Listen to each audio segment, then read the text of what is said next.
Beware of practicing your righteousness before men to be noticed by them. Otherwise, you have no reward with your Father who is in heaven. So, when you give to the poor, do not sound a trumpet before you, as the hypocrites do in the synagogues and in the streets, so that they may be honored by men. Truly I say to you that they have their reward in full. But when you give to the poor, do not let your left hand know what your right hand is doing, and do not let yourself know what you're doing with either hand, so that your giving will be in secret, and your Father who sees what is done in secret will reward you. When you pray, you are not to be like the hypocrites. They love to stand and pray in the synagogues and on the street corners, so that they may be seen by men. Truly I say to you, they have their reward in full. But when you pray, go into your inner room, right into your inner room, close your door, just shut the door on anything that's trying to get into your inner room. Close your door and pray to your Father who is in secret. And your Father who sees what is done in secret will reward you. And when you are praying, do not use meaningless repetition as the Gentiles do, for they suppose that they will be heard for their many words. So do not be like them, for your Father knows what you need before you ask Him. Pray then in this way: Our Father who is in heaven, the Spirit of God in heaven, hallowed be your name. Your kingdom come, your will be done, on earth, which is where we're at, as it is in heaven. The kingdom of heaven is at hand. So what's happening in the kingdom of heaven is happening right now with those people on planet Earth. Give us this day our daily bread. So each day you get fed. And forgive us our debts, like what we owe money-wise, and stop being stop being so unforgiving of our debts, as we also have forgiven our debtors, the ones that put us in this pickle. And do not lead us into temptation, but deliver us from evil. For yours is the kingdom, and the power, and the glory forever. Amen. For if you forgive men their trespasses, if you forgive others, for if you forgive others for their transgressions, your heavenly Father will also forgive you.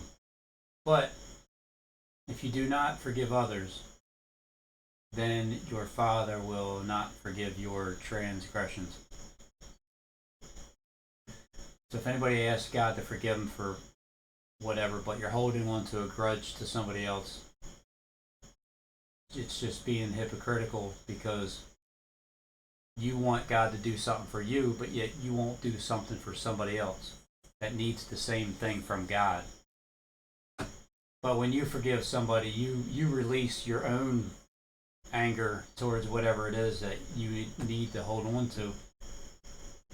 Whenever you fast, do not put on a gloomy face as the hypocrites do, for they neglect their appearances, so that they will be noticed by men when they are fasting. Truly I say to you, they have their reward in full. But when you fast, anoint your head and wash your face, so that your fasting does not appear to be noticed by men, but your Father who is in secret.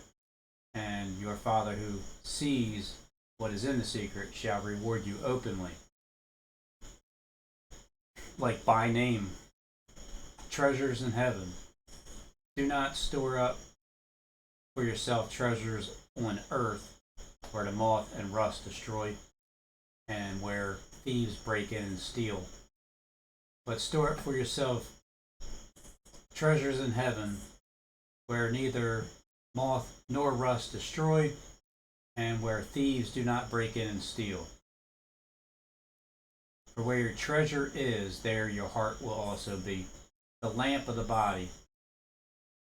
The eye is the lamp of the body. So if you don't let your left hand know what your right hand's doing, your eye won't know, but your mind will know. Only your mind will know what you're doing. Because this eye is the lamp of the body. So then if your eye is clear, your whole body will be full of light. But if your eye is bad, your whole body will be full of darkness. If then the light that is in you is darkness, how great is the darkness? No one can serve two masters, for either they will hate the one and love the other, or he will be devoted to one and despise the other. You cannot serve God and wealth, money, mammon. Don't worry. So here's why you're not supposed to worry. Because this is the time that you're really not supposed to. Be anxious for nothing. For this reason I say to you, do not be worried about your life, as to what you will eat, or what you will drink, nor for your body, as to what you will put on. Is not life more than food, and the body more than clothing? Look at the birds of the air, that they do not sow, nor reap, nor gather into barns, and yet your heavenly Father feeds them. And are you not worth much more than they? And who of you by being worried can add a single hour to his life, a cubit unto his stature, a single hour to span of his life? When I say to you that not even Solomon in all his glory clothed himself like one of these, but if God so clothes the grass of the field, which is alive today and tomorrow is thrown into the furnace, will he not much more clothe you, you of little faith? Do not worry then, saying, what will we eat? Or what will we drink? Or what will we wear for clothing? For the Gentiles eagerly seek all these things. For your heavenly Father knows that you need all these things. But first seek his kingdom and his righteousness, and all these things will be added to you. So do not worry about tomorrow, for tomorrow will care for itself, and each day has enough trouble of its own. A long 6th chapter. Do not judge. This is something that even I still even work on eliminating it immediately, because you start attaching feelings to whatever it is, and you can get yourself irritated. So just do not judge, so that you will not be judged. For in the way you judge, you will be judged, and by your standard of measure, it will be measured to you. Why do you look at the speck in your brother's eye, but do not notice the log that's in your own eye? Or how can you say to your brother, let me take the speck out of your eye, and behold, the log is in your own eye? You hypocrite! First take the log out of your own eye, and then you will clearly see to take the speck out of your brother's eye. This is what I had to do as well, because I was that hypocrite at one time, judging other people when I had a plank in my own eye, because I was blind. So when you finally take that out, it's like, oh, yeah, you're right, Derek. I shouldn't judge people at all. I get it now. I know what you mean. Do not give what is holy to dogs, And do not throw your pearls before swine, for they will trample under their feet and tear you to pieces. Ask, seek, and knock. Ask, and it will be given. Seek, and you will find. Knock, and it will be open to you. For everyone who asks receives, and he who seeks finds, and to him who knocks it will be open. Or what man is there among you who, when his son asks for a loaf, will you give him a stone? Or if he asks for a fish, he will not give him a snake, will he? It's so funny. I asked my boss today for a fit. You know, when you get a wire, take the wire into the wall, and you have to fish it through. I said I don't have a fish for the wire. He's like, you mean a snake? What I mean is I was fishing for a snake. Oh man. So he asked for a fish. He will not give him a snake, will he? If he asks for a fish, we'll give him a serpent? If you then, being evil, know how to give good gifts to your children, how much more will your Father who is in heaven give what is good to those who ask him? In everything, therefore, treat people the same way you want them to treat you. You want people to call you your enemy just because you're not complying with what they're doing? Does it really hurt? It's not, you're not following the rules. For this is the law and the prophets. The narrow gate. Enter through the narrow gate, for the gate is wide and the way is broad, like that street, Philadelphia. 3 more days until 9/11, the second time, 20 years later. See what happens. Broad Street in Philadelphia. That leads to destruction. So that's where I can imagine when they do that, or if they were trying to fulfill Philadelphia having a little bit of strength, and then wide and broad is the path of destruction, as if an asteroid hit, because there are asteroids that are coming really close to the Earth, but they're also asteroids like little rocks being built up, and they get bigger and bigger too. So there's also those asteroids that are coming to destroy the Earth.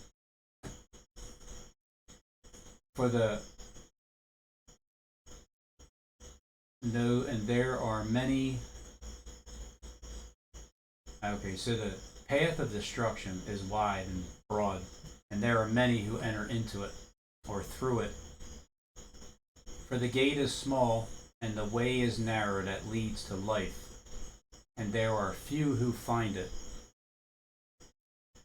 A tree and its fruit.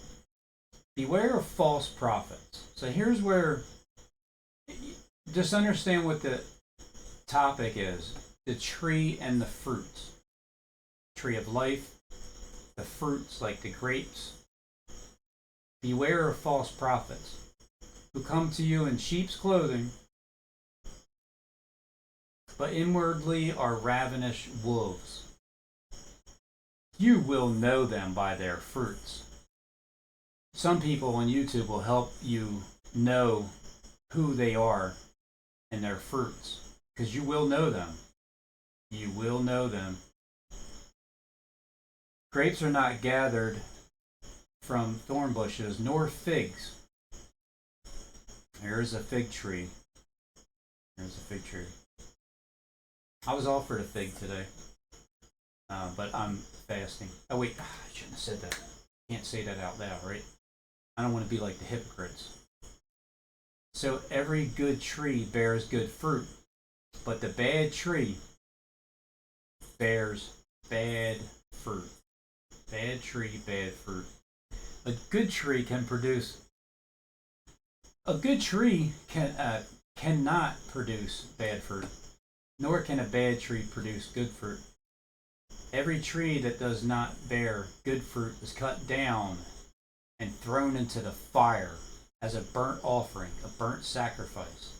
Although God wasn't talking about a literal burnt sacrifice of the tree of life, he was talking about burning someone with the word of God as a sacrifice, like burning them with the word. That's a sweet burnt offering. It smells the best. So then, you will know them by their fruits. So when their tree is cut down and is thrown into the fire, then you will know them by their fruits. Not everyone who says, Lord, Lord, will enter the kingdom of heaven, but he who does the will of my Father, who is in heaven, will enter.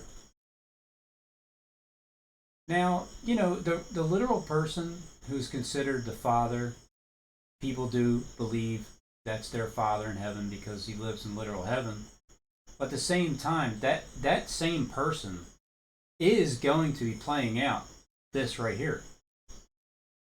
The same person behind the scenes that runs the planet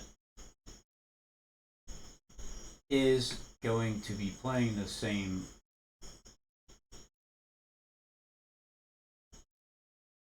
role in the end. It's like one is doing it literally and then it's happening spiritually. The one that does it literally is someone well known. The spiritual end of it, who knows? Except for who? Many will say to me on that day, Lord, Lord, did we not prophesy in your name, and in your name cast out demons, and in your name perform many miracles? Maybe so. Maybe so. But the intent behind it wasn't. See, the intent is to get you sucked into something that isn't really, that has either already taken place.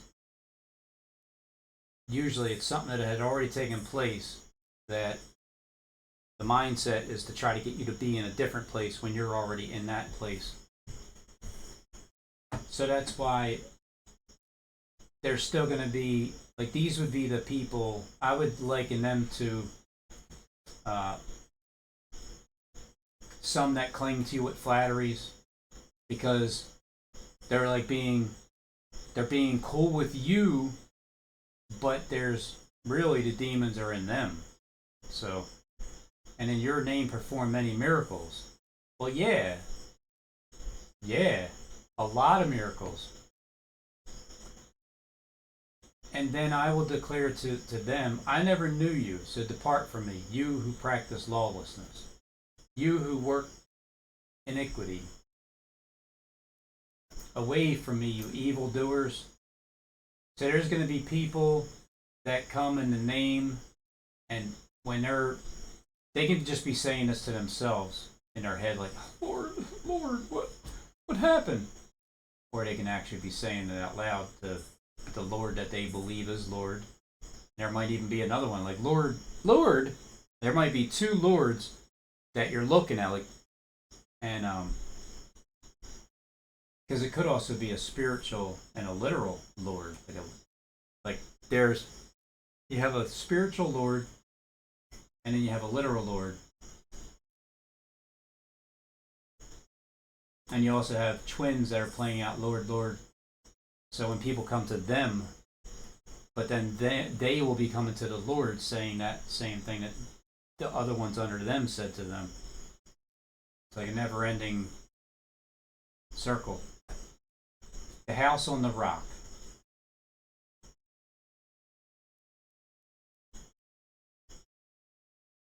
The eye here has a different look to it when it's blurry. But here, this is where the literal house on the rock would be played out, because it is Philadelphia having a little bit of strength. That would only be if the second 9/11 happened on 9/11/2021 in Philadelphia. But this is the rocky, steps. And what I've learned about the elite is that they do play everything out literally as well. And it's being played out spiritually too. So only if Philadelphia actually has damage done to it, then you know that that's what the serpent race is playing out.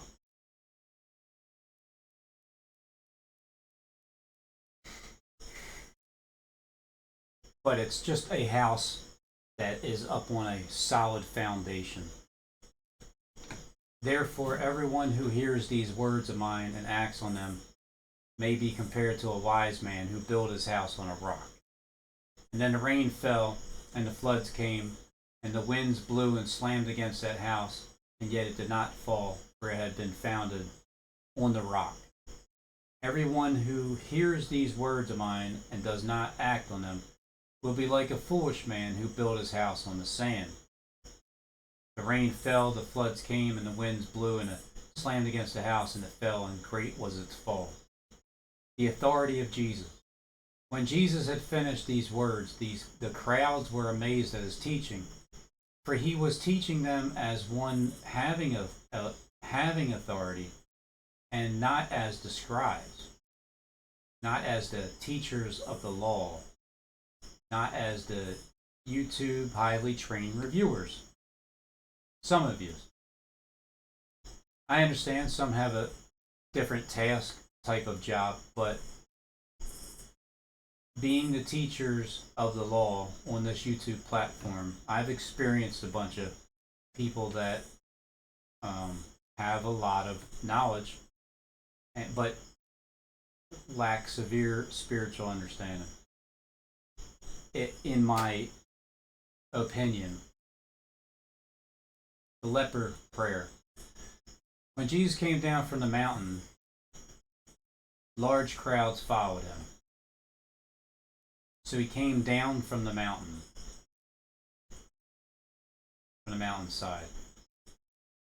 And behold, there came a leper and bowed down before him and said, Lord, if you are willing, you can make me clean. So this leper bowed down before him. So the leper bowed down. Maybe he went in a prayer as he's praying to Jesus, maybe. Because when you look at the story, Jesus represents when you're talking in a prayer to the Spirit in heaven. Jesus stretched out his hand and touched him, saying, I am willing, so be clean. And immediately, when David destroyed Goliath, his leprosy was cleansed, just like that. And because when he struck him with a stone, so he had 5 of them. He had a knowledge of 5 smooth stones, the 5 wise virgins. He threw that at them like, hey, look, this is who I know, Goliath. And then what that did was it stuck right in his head, gave him a mark like this, and then he fell flat on his face.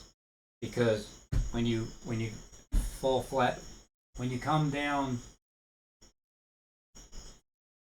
when you bow down before him, like Goliath bowed down before David, a leper can bow down before Jesus. And when it sinks into your forehead, that knowledge and understanding, it goes right to your pineal gland. And then you become like the breath of life enters into you. And Jesus said to him, see that you tell no one. See that you tell no man, it says. See that you say nothing to anyone. See that you do not tell anyone. So Jesus said to him, like in this literal sense, tell no man. Just make sure, didn't say don't tell any woman, but go, show yourself to the priest, the priest on YouTube. Go to the priest, show yourself, and present the offering that Moses commanded as a testimony to them. That way, when you bring the name Moses in on it, it's got that testimony. It becomes so much more effective because it now has the testimony of Jesus and the confirmation of Moses. the centurion's great faith. And when Jesus entered Capernaum, a centurion came to him, imploring him, beseeching him, pleading with him, appealing, asking for help, and saying, Lord, my servant is lying paralyzed at home, fearfully tormented, suffering terribly, grievously tormented, in terrible agony. Jesus said to him, I will come and heal him. But the centurion said, Lord, I am not worthy for you to come under my roof. Like, I don't really want you to know where I live. All you gotta do is just say it out loud. Who'll hear you? But just say the word, and my servant will be healed. So the centurion has a servant of his, right? My Lord, a servant, yeah. My servant is lying paralyzed. So one of his employees, the top centurion guy, through this YouTube platform, has someone that was just lying all the time, paralyzed, couldn't do anything. Not that that's funny, but because you can tie lying in all the time, paralyzed, which would make you feel bad if you perceived it that way. This way makes you feel like, wait a minute, you're lying all the time? And it's like, no, lying paralyzed. And you're like, oh, poor thing. And then your perception is, you change from angry to lying paralyzed, and then back to feeling sympathy or something like that for people that are paralyzed at home, fearfully tormented. So the home, what's home? Home, YouTube, home. Fearfully tormented. Jesus said to him, I will come and heal him. But the centurion said, Lord, I'm not worthy for you to know where I live. Please, but even though you already know, but just say the word and my servant will be healed. So I am a man under authority. So I also am a man under authority. Under authority. I am a man under authority.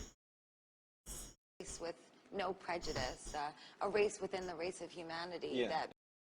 Yep. I don't know about the crickets, but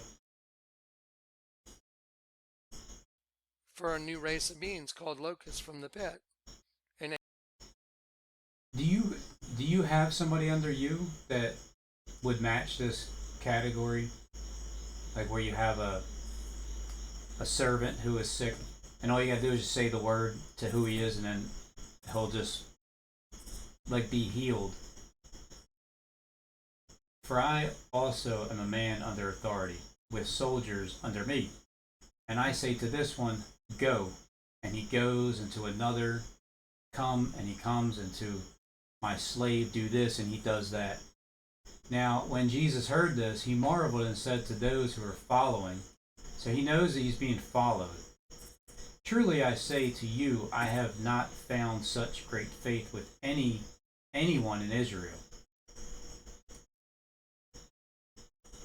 So anyone that's in that situation, there's great faith in that person's mindset, just because he knows that all that Jesus has to do is just say a few words and he'll be healed.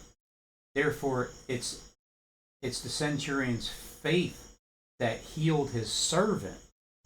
Jesus didn't even do anything. It's the greatest thing about this. Sometimes people give him too much credit. Sometimes people blame him too much. Anytime you give him too much credit, he's trying to give you some. Anytime you blame him too much, he's showing what you're not blameless for. Trying to even it out, like level playing field, basically is how I perceive Jesus when he was trying to get people to find the enemy inside of themselves. Truly I say to you, I have not found such great faith with anyone in Israel. So this is in Israel.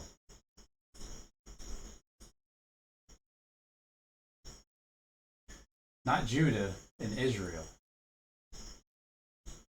So I say, because there's 120 are in the upper room, the house of Judah, right?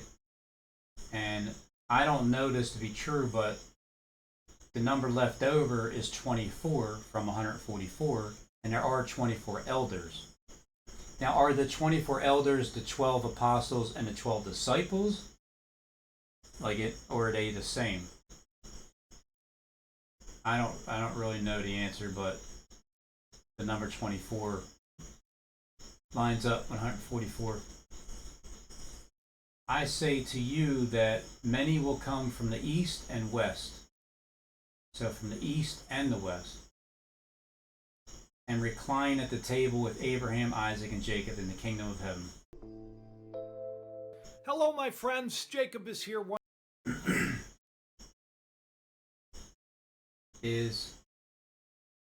Now you're from the east. Because as you heard before, if we're not attacking them, well, we support them. Support them from the east to the west. But the sons of the kingdom will be cast out into outer darkness. In that place there will be weeping and gnashing of teeth, while the sons of the kingdom will be thrown into outer darkness. I say unto you, many will come from the east and west and recline at the table with Abraham, Isaac, and Jacob in the kingdom of heaven. But the children shall be cast out in the outer darkness. And Jesus said to the centurion, Go, it shall be done for you as you have believed. And the servant was healed that very moment. This is off topic, but where is it? Kim hasn't been up for 5 days. 6, 7, a week, 2 weeks. I mean, he was on fire since I don't know. Since I started paying attention, Kim was pretty much up every day, maybe every other day. But I've watched all these, all of them with the red line on them. So when did I start watching them? I remember Love Money. Adam and Eve became like God's fallen mystery behind the serpent. History of Crusades, Robin Hood, and Assassins. So this is the history of Robin Hood and the Assassins. The Assassins are the ones that were sent by John, I think, or John Knights of Templar. I'm not sure who they were sent by. Saul sent them. Saul sent the Assassins. And just like the Assassins are the Pharisees, the ones that they know the letter of the law. But even on the YouTube platform, you have military church. This is a military exercise. And assassins, because in the military, there's assassins. In the spiritual military, there's assassins. That would be people like Kim, Dr. Gene Kim. I can see him assassinating somebody with the word, with the knowledge he has. And especially now with the new spirit that's in him. Talked about an archetype, so to speak. Then guess what? It's going to repeat that pattern in the future. You better bet it. Aren't we all looking for that day? Okay, returning back. And this was before he knew that I caught on to him, because Kim has definitely been more even keel. You can't even get a one way or another sense of what he's saying. But before this, he was more obvious as the things he was saying. 6. Verse 2, we know this is the Antichrist, right? Look what he's doing. He's conquering the current system to make up his own system. Who is the Antichrist? Verse 2, and I saw and behold a white horse, and he that sat on him had a bow, and a crown was given unto him. And Not a bow. It's just funny that Robin Hood, what's his name?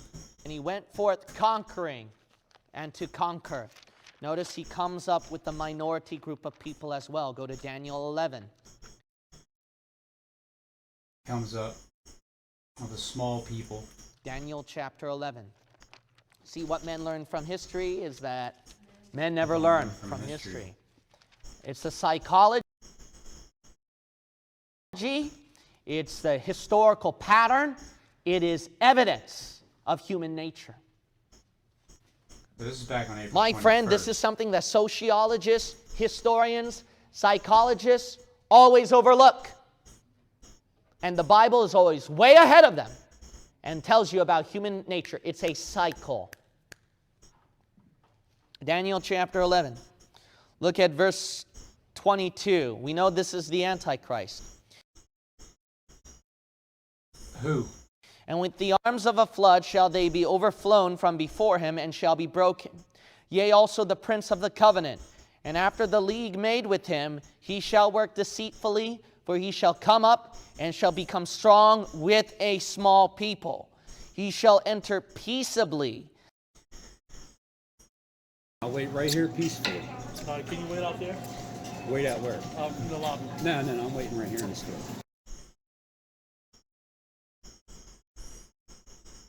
Even upon the fattest places of the province. The province.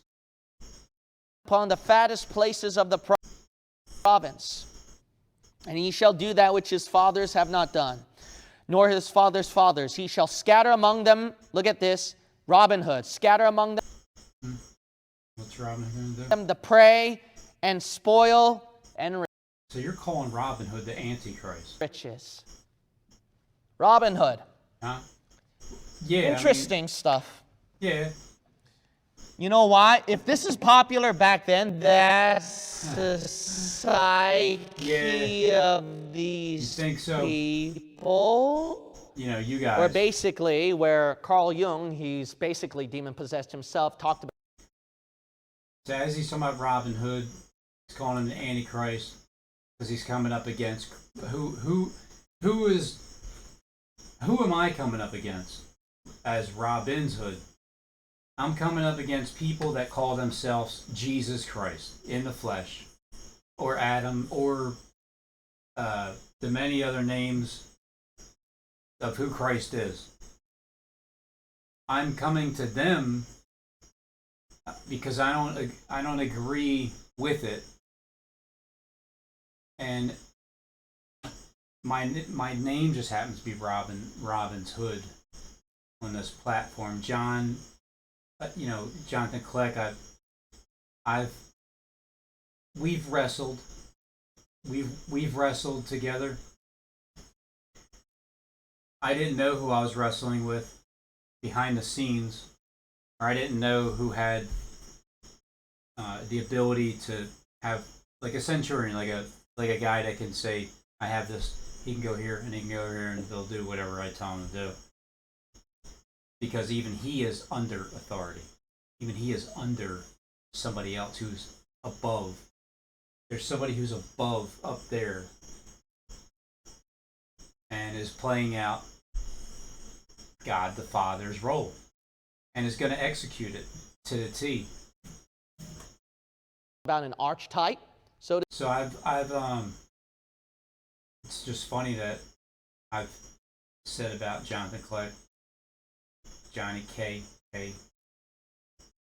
being someone that has the ability to point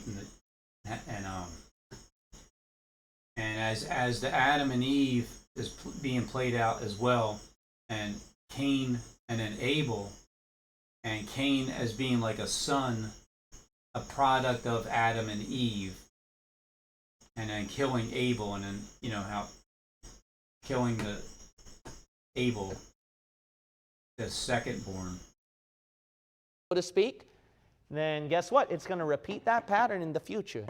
You better bet it. So here's the future. September 8th, 2021. And so anyway, the servant was healed that very moment. With a minority group of people. And he is famously known as having the bow, and the people Bowie. will love him. The Bible says about Jesus Christ, the common people heard him gladly. And the devil's job is to imitate Jesus Christ through the Antichrist. Antichrist. And he's going to deceive the whole world. going to And the deceive poor the people world. will think this is our guy.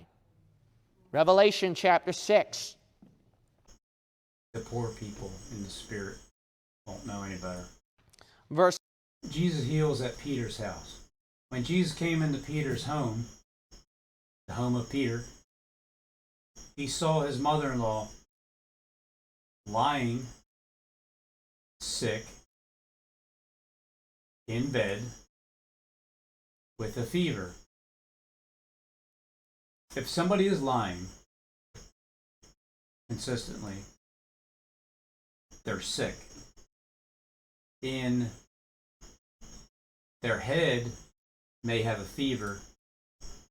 In bed,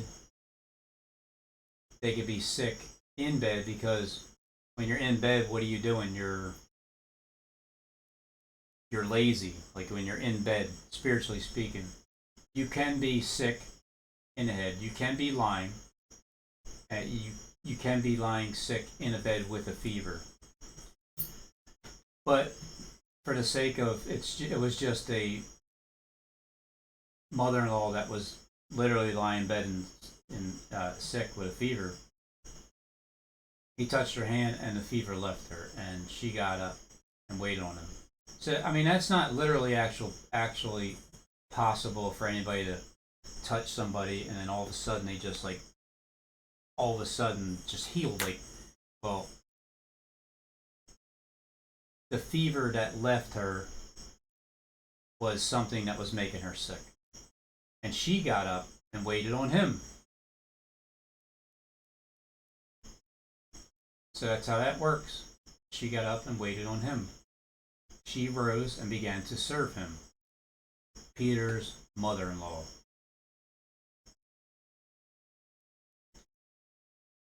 When evening came, they brought to him many who were demon-possessed. They can send you many demon-possessed people. And he cast out the spirits with a word and healed all who were ill. This was to fulfill what was spoken through Isaiah the prophet. He himself took our infirmities and carried away our disease. The cost of following Jesus. So here's the cost of following Jesus. Now when Jesus saw a crowd around him, he gave orders to depart to the other side of the sea. He gave command to depart to the other side, to go over to the other side of the lake, the other side of the sea. Then a certain scribe came to him and said, "Teacher, Master, I will follow you wherever you go, because it's my job to do so. I am part of the group that has surveillance on you, and I will follow you wherever you go." Jesus said to him, "I know. The foxes, well, they have holes. They have holes. They have bottomless pits. They have holy places. And the birds of the air, they have nests. But the Son of Man has nowhere to lay his head." In other words, he doesn't have his own home. He never had a home built out of a place that was never touched before. And so the Son of Man has nowhere to lay his head. Another disciple said to him, "Lord, permit me first to go and bury my father." because his father is spiritually dead. But Jesus said to him, "Follow me and allow the dead to bury their own dead. The walking dead will bury the walking dead." Jesus stills the storm. When he got into the boat, his disciples followed him. And behold, there arose a great storm of the sea, so that the boat was being covered with the waves, but Jesus himself was asleep. And now you can look at it in a way where he's asleep towards the fact that he doesn't know there's something that's still blinding him, or he was just asleep because he's just sleeping like normal, and everybody else is up panicking and he's just sleeping because there's this great storm coming, and they came to him and woke him up saying, "Save us, Lord, we are perishing," which is true. We're going to drown. This one says we're going to die. Over on the other end, we're going to perish. He said to them, "Why are you afraid?" So he's talking to his who? Disciples? Yeah, the ones that got into the boat. The ones that followed him in his boat, into the ship.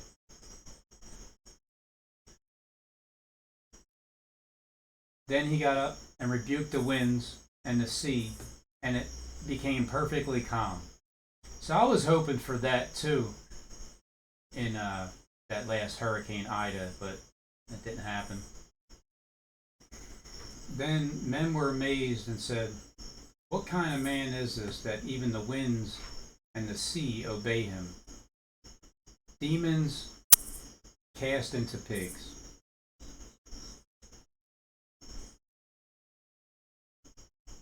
The sea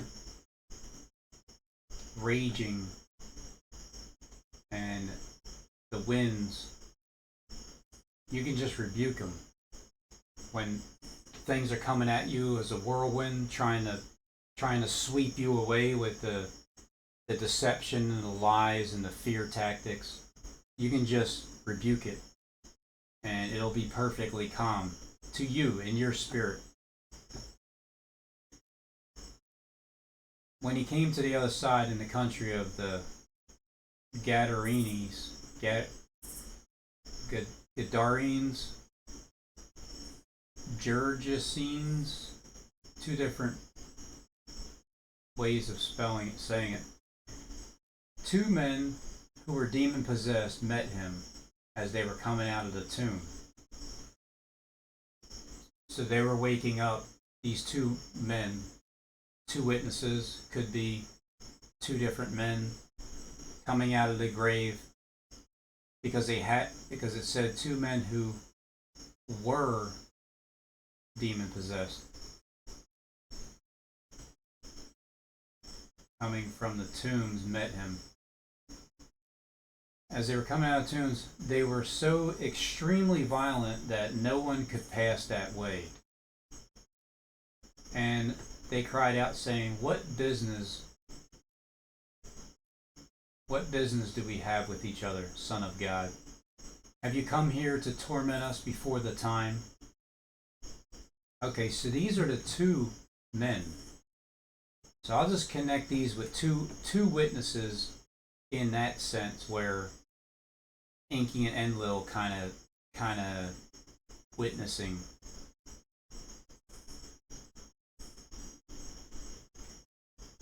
Even two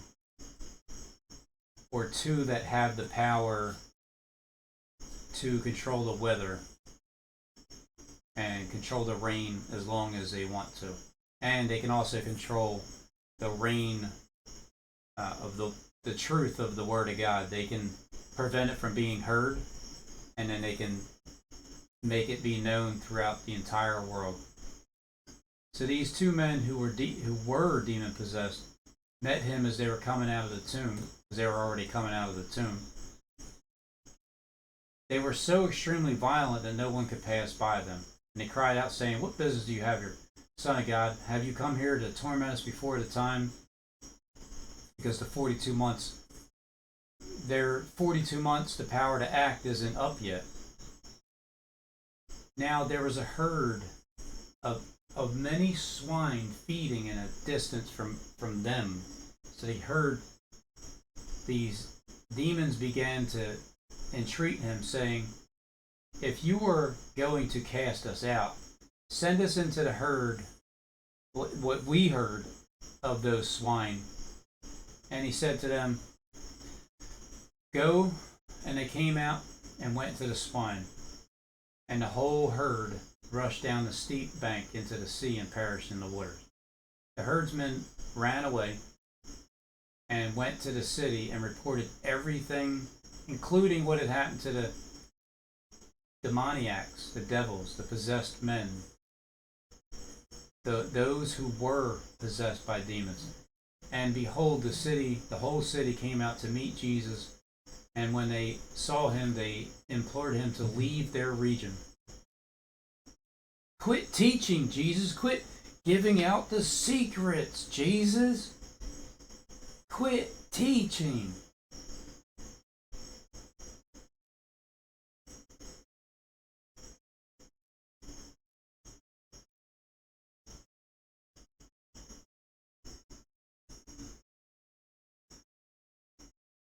Where did I leave off? Jesus calls Matthew. Went on from there. He saw a man called Matthew sitting, a tax collector, in the booth. He said, get up and follow me. And he got up and followed him. And when it happened that Jesus was reclining at the table in his house, behold, many tax collectors and sinners came up and were dining with Jesus and his disciples. So anybody's house, they're your YouTube house. You have a name attached to it, Matthew's house. And he was sitting with them. When the Pharisees saw this, they said to the disciples, why is your teacher eating with the tax collectors and sinners? But when Jesus heard this, he said, is it not those who are healthy who need a physician, but those who are sick? But go and learn what this means.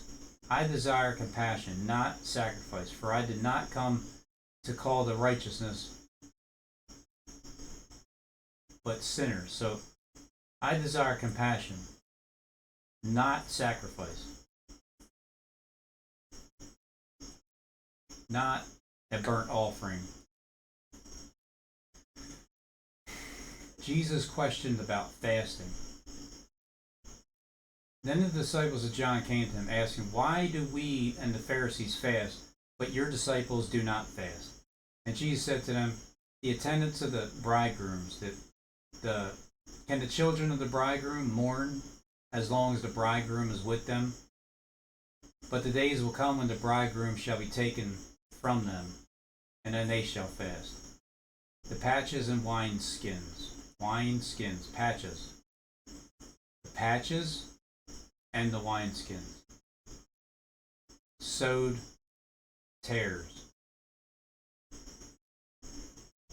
But no one puts a patch on an unshrunk cloth on an old garment, for the patch pulls away from the garment, and a worse tear results.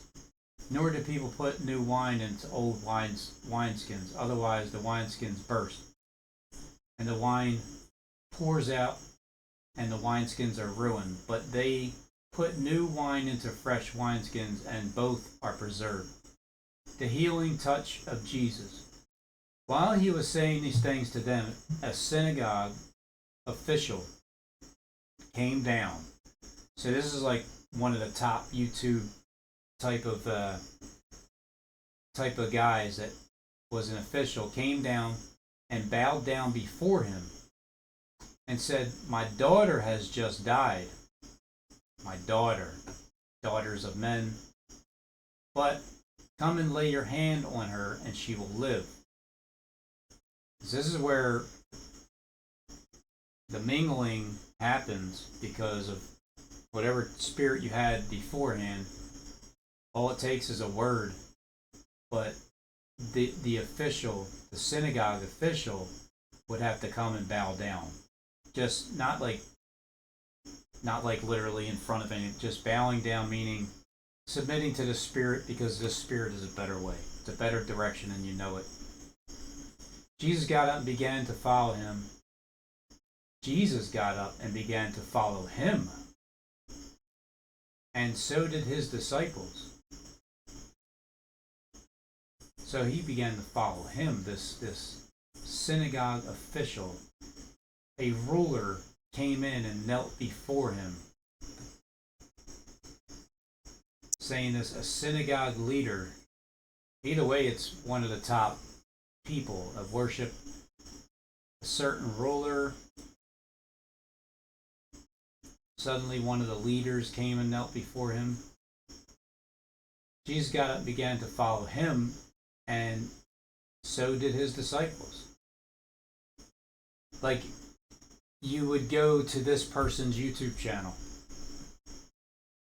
and a woman who had been suffering from a hemorrhage for 12 years came up behind him and touched the fringe of his cloak, the hem of his garment, the tassel of his robe. For he was saying to her, for she was saying to herself, if I only touch his garment, I will get well. But Jesus, turning and seeing her, said, daughter, take courage, your faith has made you well. At once the woman was made well. These immediate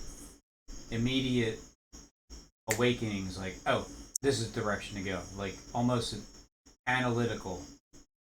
You can be analytical, and then you get the piece of truth, and then it just clicks. At once the woman was made well. When Jesus came into the official's house and saw the flute players and the crowd in noisy disorder,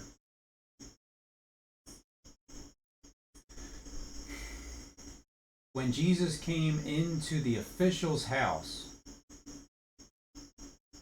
when he came into the ruler's house, this certain leader, the synagogue leader, he saw the flute players, he saw the noisy crowd and people playing pipes, making a commotion, lamenting loudly, making a noise.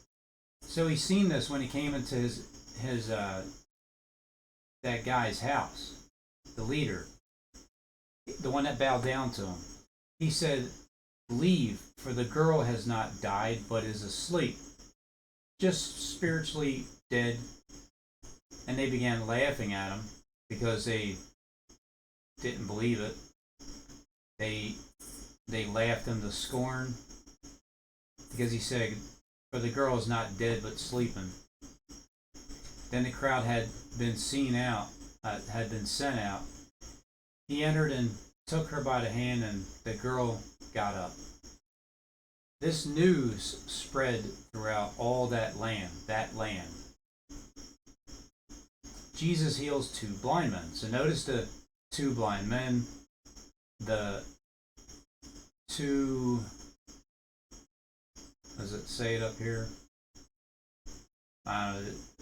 The 2 people that were possessed, demon possessed.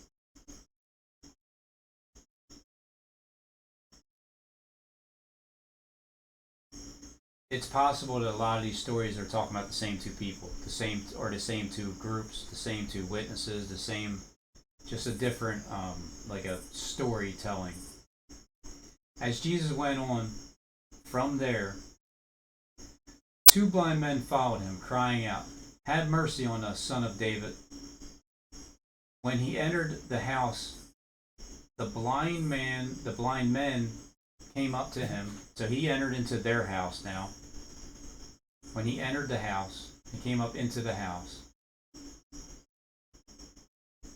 The blind man came up to him, and Jesus said to him, do you believe that I am able to do this? They said to him, yes, Lord. Then he touched their eyes, saying, it shall be done to you according to your faith, because you believe it, and it's true. And their eyes were opened, and Jesus sternly warned them, see that no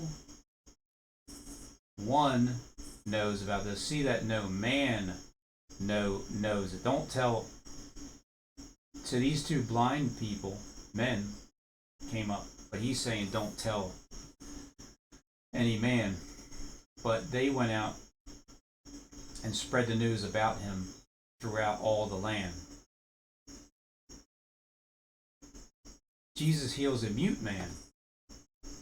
So this is someone that just wasn't speaking, like held their tongue because of fear, because the demon was possessing that man. So they were going out, and a mute, demon-possessed man was brought to him. After the demon was cast out, the mute man spoke, and the crowds were amazed and were saying, "Nothing like this has ever been seen in Israel." So you're going to see people starting to speak, because that's what that represents. And then you'll be amazed at who you see speaking, because you know them. But what they're speaking about is something you never thought would come out of their mouth. But the Pharisees were saying, "He cast out demons by the ruler of demons." So they know that the ruler of the demons is who Jesus was communicating with, because that's who you're supposed to talk to, the demons. The ruler of them, the one that rules all the demons. The prince of the devils. It's like saying Jesus is working with Satan. Or at least that's what it sounds like. The sheep and the harvest. Jesus was going through all the cities and the villages. So now he's searching for other channels, like different channels in their synagogues, and proclaiming the gospel of the kingdom and healing every kind of disease and every kind of sickness. Seeing the people, he felt compassion for them because they were distressed and dispirited, like sheep without a shepherd. Then he said to his disciples, "The harvest is plentiful, but the workers are few. Therefore beseech the Lord of the harvest to send out workers into his harvest."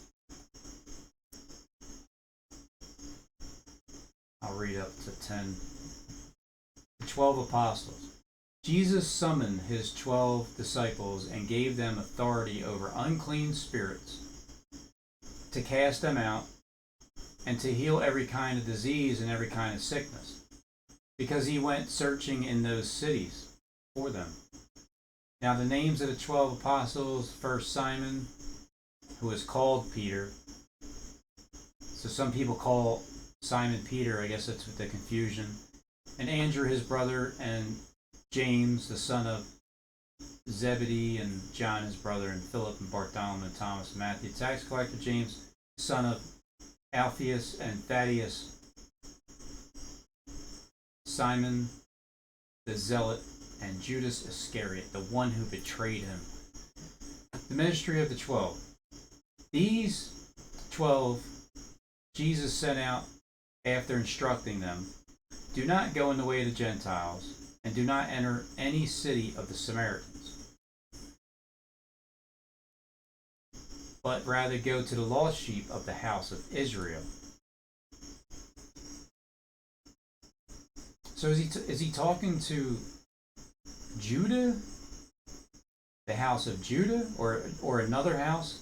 So he's not talking to the house of Israel, which means his 12 disciples, he said, "Do not go in the way of the Gentiles. Go nowhere among the Gentiles."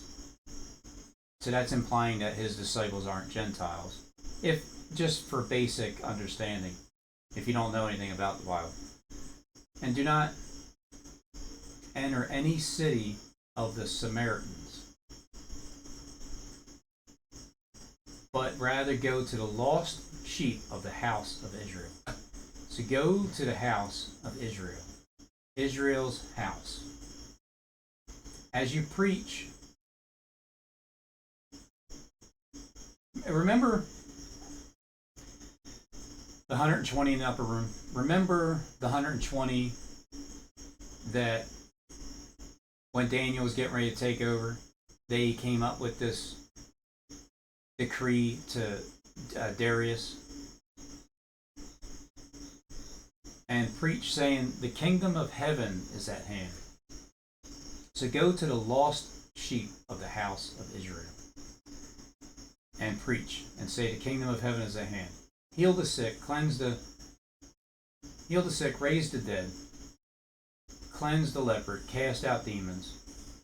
Freely you receive, so freely give. We're still waiting on the fullness of the Gentiles. You have. I'll give you an example. Let me give you an example. Or at least that's what they want us to believe. Freely you have the perfect guy to fight this guy, but King Saul is on the run. He's got his...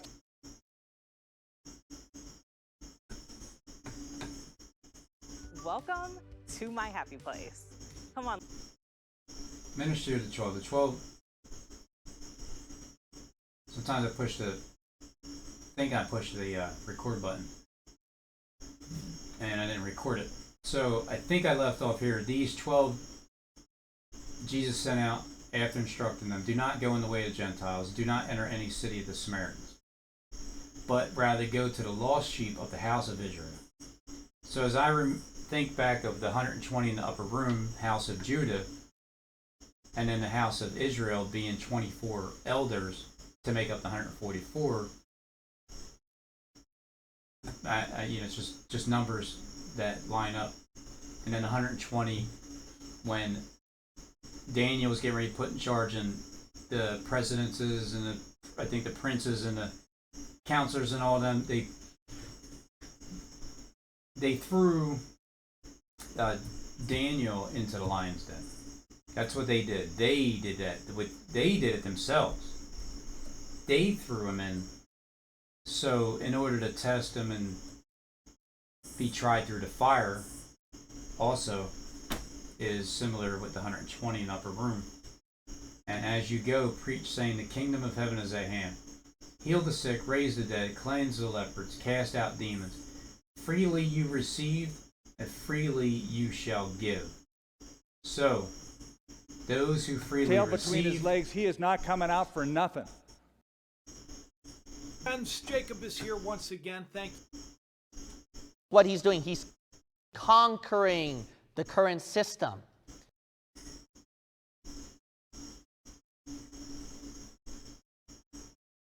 This is conquering the current system. Because freely you have received, freely, you guys have received very well. It's okay, because the one that is above you, the one that rules everything, he's telling you this is the time to start doing this. And some are, and until you get to the point where everybody is sharing, you're actually feeling that and seeing it, that's going to be a great feeling and resting at the same time. But working for God, but not even a problem, because working for God it's something more desired to do, but when you still got to live in this world, do not acquire gold or silver or copper for your money belts, your purses, or a bag for your journey, or even 2 coats, nor script for your journey. What more people are going to be doing is talking from the top of their head. There's going to be more shows of people that that are really not going to be reading a script. And yeah, at times, but there's going to be shows, and I can't wait to be a part of some of them, where you just show up and talk about your experience without, you just talk about without a script. You could have notes, or you think, I've had notes. I had notes when I was in here. No, I don't. We are required. Everyone comes in. But In this building required to wear a mask. All I can tell you is I refuse to wear a mask. I'm not wearing one. Okay, I'm gonna have to ask you to leave. You can ask me to leave, but you can't make me leave. I will, but so I had a lot of things written down, but I really didn't have it the whole entire time I was there, from the beginning of 10 minutes in, it's about 23 minutes or so. Everything's off the top of my head, and I remembered a bunch of stuff, and that was good. So it was good exercise to not bring a script for my journey, even 2 coats or sandals or staff, for the worker is worthy of his support.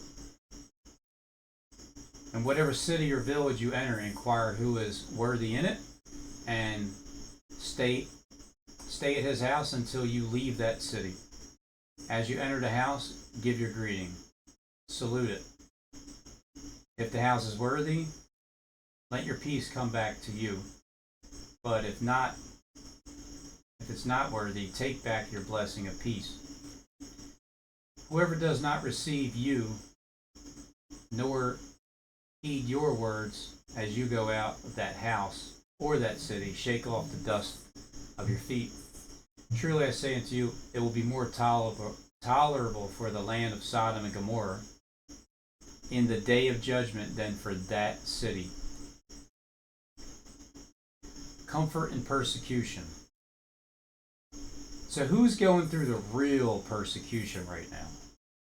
Who's really going through it and has been going through it?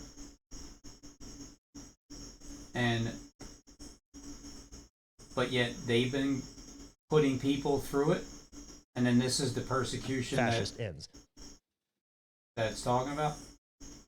Huh? Remember when I said don't pick a side? So remember that. Don't pick anybody, because everybody has, you know what's in man's heart. Plus, you're not supposed to pick anybody. The government rests on your shoulders. Behold, I send you out as sheep in the midst of wolves. So be shrewd as serpents, the serpents that you are, and innocent as doves. But beware of men, for they will hand you over to the courts and scourge you in their synagogues. Even in the stores itself it's like a court. You're holding court inside of a shopping center, sticking up for your rights.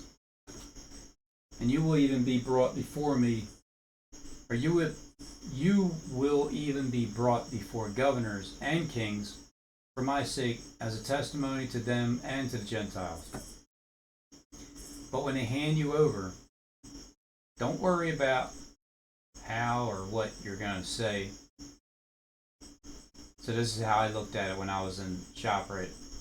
Not worrying about what I'm going to say. It's just, I know it's going to come to me when I have the ability to speak it.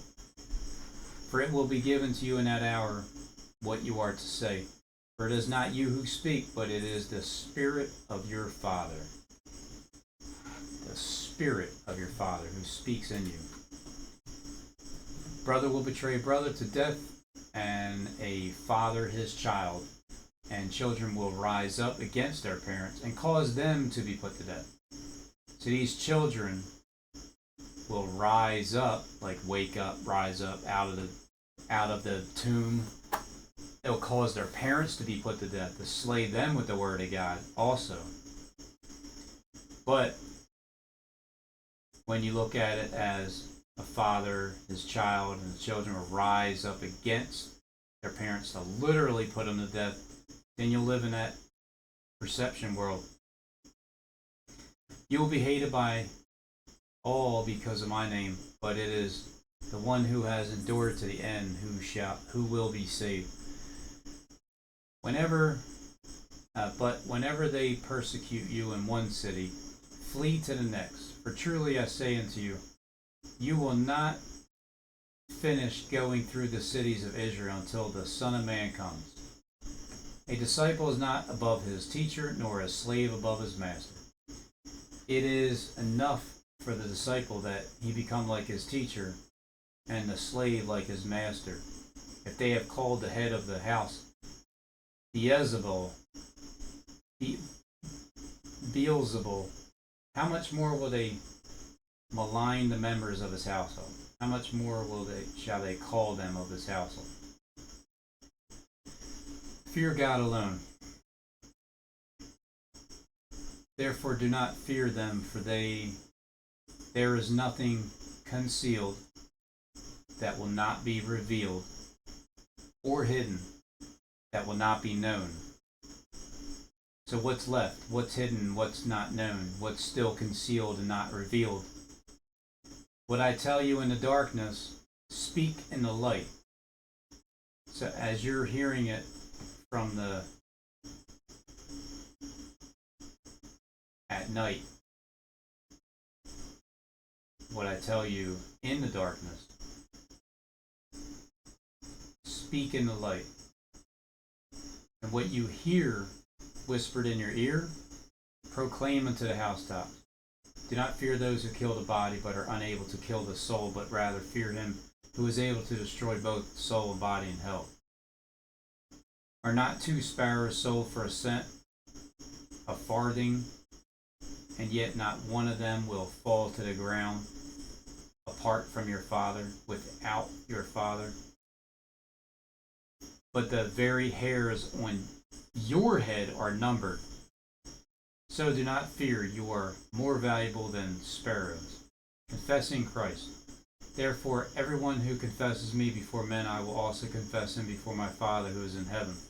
But whoever denies me before men, I will also deny him before my Father who sits in heaven. The sword of the gospel. Do not think that I come to bring peace on earth, but I not come to bring peace, but a sword. Well, peace in your heart, but division among you and the other one that you're in the field with. Because one's going to be left there, and then one's going to be taken captive as one of them is left behind. The other one can be taken captive, like in prison, and the other one's left alone. How do you look at it? The other one left the building already. Like, see ya, I'm out of here. You can be taken captive by Satan. I am leaving.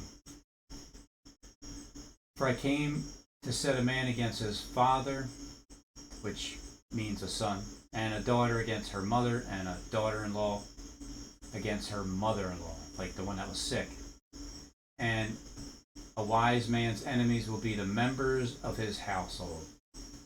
A wise man's enemies, or a man's enemies, a person's enemies, will be of your own household. Take up your cross. He who loves father or mother more than me is not worthy of me, and he who loves son or daughter more than me is not worthy of me. And he who does not take up his cross and follow after me is not worthy of me. He who has found his life will lose it, and he who has lost his life for my sake will find it. The reward of service. He who receives you receives me, and he who receives me receives him who sent me. He who receives a prophet in the name of a prophet shall receive a prophet's reward, and he who receives a righteous man in the name of a righteous man shall receive a righteous man reward.